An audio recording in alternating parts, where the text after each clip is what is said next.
Je to krásnych 20 rokov, keď som sem prvýkrát prišiel do Pardubic a nevedel som, aké krásne roky ma tu čakajú. Mám Pardubice hlboko v srdci.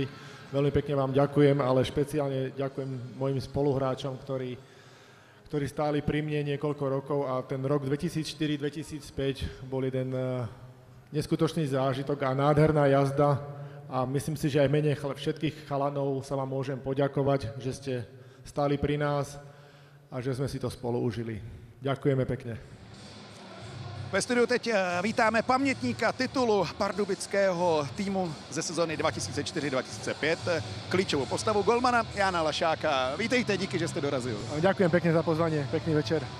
Ceremoniál, který jsme sledovali, byl hezký a vy jste si vzal slovo. To bylo vaše iniciativa, nebo do toho jste byl nahnán? Byl jste i vy tehdy, řekněme, mluvčím toho týmu?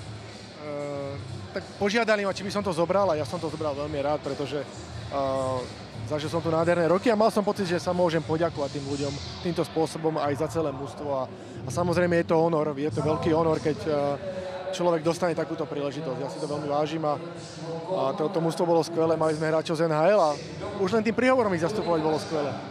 My se podíváme na váš výkaz tady v Pardubicích od sezóny 2004-2005, titul stříbro. Nebyly tam vždycky úplně skvělé roky, každopádně ten titulový, ale dopadl fantasticky, jak se to vlastně upeklo, protože vy jste byl sezonu předtím v Magnitogorsku. V Petrohradě. Tak ja som mal ponuku v Petrohrade podpísať ešte rok, ale tie bázy mi vadili. To bolo staré postivé Rusko, to bol tvrdý drill, kedy naozaj to nebolo v žiadnom živote, len držať hráčov pod kontrolou a v strachu. A do toho mi zavolal Zbigněk Kusy, že či by som nešiel do Pardubic a mne sa tá ponuka veľmi páčila a išiel som do toho. Priznám sa, nepoznal som Českú ligu, nevedel som, do čoho idem, ale už keď som prišiel, tak som vedel, že ma čaká jeden krásny klub s dobrým zázemím, profesionálny klub a veľmi rád spomínam na toto obdobie, pretože naozaj zažili sme nádherné roky. Ten Zbigněk Kusy tu robil neskutočnú robotu, neskutočnú prácu a len ako príklad spomeniem, keď sme išli hrať Ligu majstrov do Petrohradu, tak my sme tam Pardubice prišli ako top tým, ktorý mal veľkú úctu a veľký rešpekt v tej Európe. Takže naozaj sme boli nielen akože na papieri silní, ale naozaj aj v tej Európe nás uznávali a mali k nám rešpekt. Sezóna nezačala úplně dobře. Z prvních 6 zápasů tam byl jeden bod, tým dostával dost gólů, ale dost toho tehdy odchytal Jaroslav Kameš a vy jste pak naskočil v říjnu. Zavřel bránu a najednou to začalo fungovat. Nebolo to celkom takto. Ja som sa zranil v prvom zápase, ktorý sme prehrali a potom prišli nejaké prehry. Pán tréner, ktorý bol výborný tréner, bol s nami. A ja si pamätám, že šiel za ním a hovorím, tréner, vydržme, hráme s Jihlavou, ja sa vraciam, počkajte, nedávajte to, on, že nie, ja končím, ja to cítim. To vlastne skončil a ja som sa vrátil a začali sme vyhrávať, ale musím povedať, že sme sa chytili na Jihlave, ktorá bola v tej chvíli posledná, moji hráči mi pomohli a potom začala tá veľká jazda. Ano, v dalších 5 zápasech pouze 6 inkasovaných gólů. Jakým parťákem byl Jaroslav Kameš? Tým najlepším. Musím povedať, že tým najlepším. Bol to môj mentor, ktorý to tu poznal, ktorý to prežil, zažil a bol strašne kľudný. Ja pamätám, my sme hrali v finále a on si pilníkoval nechty cez finále. A pýtal sa chalanov, pozerali ste včera niekto ten film? To bol golman, ktorý cez finále, cez prestávku reagoval v šatni takto, aby to mužstvo ukludnil, aby donesol tú pohodu, kľud. Bol to naozaj skvelý mentor. Byl tam nějaký kritický moment? Pokud ano, bylo toto 7. čtvrtfinále skladné? Áno, to bol najťažší krok. Vždy, keď som hral v Pardubiciach, najťažší krok bolo štvrťfinále. Lebo pre to mužstvo sú to tak veľké tlaky, aby sme uspeli v play-off, že to štvrťfinále vždy bolo najťažšie. Už keď sme prešli štvrťfinále, tak sme vedeli, že OK, že už sme akože nejak tak v kľude, že už keď čokoľvek sa udeje, môžeme byť kľudnejší, ale to štvrťfinále sme vedeli, že keby sa neuhralo, tak tu neostane kameň na kameni. Vždy to bolo pre nás najťažšie, to štvrťfinále a to Kladno bolo vtedy veľmi silné a 3-0, zrazu 3-3, no ale našťastie mali sme tú obrovskú silu v útoku a tá sa potom ukázala. A ukázala se také ve finále, které bylo na pohled jednoznačné. Ale na ledě to asi tak nebylo. Byl to zápas po zápasu, tvrdý boj. Bol to boj, ale myslím si, že tam sa ukázala naša kvalita a hlavne naša súdržnosť. My sme boli neskutočne súdržný tím. My sme zažili nádherný rok, plný skvelých akcií, teraz to môžem povedať. My sme chodili na pivo veľmi, veľmi často, musím povedať. A to nás strašne docelilo. Tá doba je trošku iná a Teď už se nechodí, jo?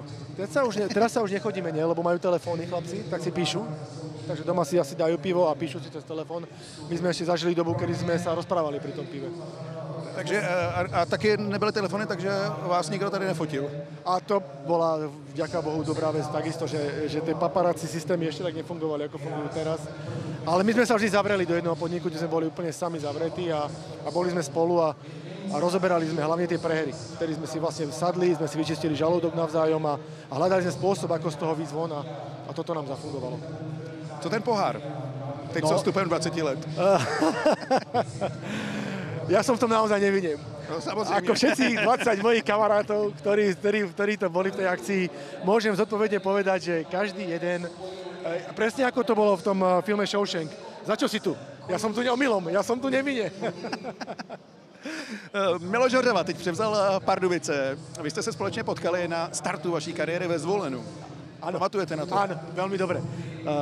Miloš Hořava bol veľmi krátko vo Zvolene, ale zanechal v mojom svete strašne veľkú stopu.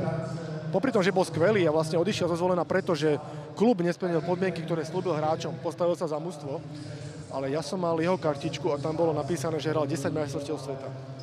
A ja som si vtedy zapamätal, že to je niečo neuveriteľné, že čo to je, aký je to hokejista, že 10-krát reprezentoval. A ja som sa tak strašne, utkvelo mi to v pamäti, že taký hráč, že nakoniec ja som mal tých 10 majstrovstiev. Ale on bol pre mňa taká veľká inšpirácia. A spomínam, že sme s mojím spoluhráčom hrali proti nemu šípky. Sme mali šípky v šatni. Takhle mladý a si dovolil hrať šípky. Áno, my sme ho vyrobili o 20 korún vtedy. A my sme sa mu strašne smiali. A on hovorí, co sa smiete vy dva, dokopy nemáte tolik let, co mám ja? Takže bol skvelý, musím povedať, že bol skvelý. My sme išli na zápas a my sme nemali video vtedy. A malo byť v autobuse. To bola trošku iná doba. Jakože ho zakázal? Nebo... Ne, proste tam nebolo. Niekto ho vyndal predtým, ako sme vyrazili na dlhý zápas a on vystúpil z autobusu, povedal vedeniu, nie, ideme niekde do Chorvátska, sme mali nejaký turné alebo niekde a vy ste povedali, že tu bude nejaký servis, ktorý není, ak to nebude, ak sa to neudeje, tak ja tu skončím, títo chlapci si to zaslúžia, toto je môj manšaft a proste sa postavil za ten tím, veci nefungovali, tak proste ukázal svoju pravú tvár a ukázal všetkým, že on je nejaký hráč a keď sa nebudú dodržiavať podmienky a poriadky, tak proste on toho súčasťou nebude. Tak si myslím, že takto bude teraz trénovať aj v Pardubiciach a myslím si, že tie šance na titul sa Pardubiciam veľmi, veľmi zvýšili. Ještě na závěr vrchlosti, váš závěr kariéry, ten byl spojen s Romanem Vilem. Ten dneska čape a byli jste spolu v Liberci. Vzpomínky na něj. Dotáhne Pardubice k titulu? Tak už v Lani bol blízko. Dostal smolný gól v tom 7. finále, musím povedať, ale Roman bol workoholik. Bol veľmi tvrdý brankár na seba, veľmi tvrdý a veľmi dobre mňa inšpiroval. Ja som mal 37 rokov a ja som vedel, že pokiaľ chcem uspieť s mojím starým štýlom medzi mladými brankármi, tak musím sa prispôsobiť štýlu tých mladých. Tak som to drilloval s ním, spolu sme veľa trénovali a Roman strávil veľa času na lade. Na mňa, na môj kus, niekedy až veľa. Taký bol tvrdý na seba. Vy ste radši na tom pivu už byl, ne? Nie, ešte nie. Už som bol vinár vtedy. ale tým chcem povedať, že veľa vkladal do toho svoju mentálnu prípravu a niekedy je lepšie, keď je brankár uvoľnený.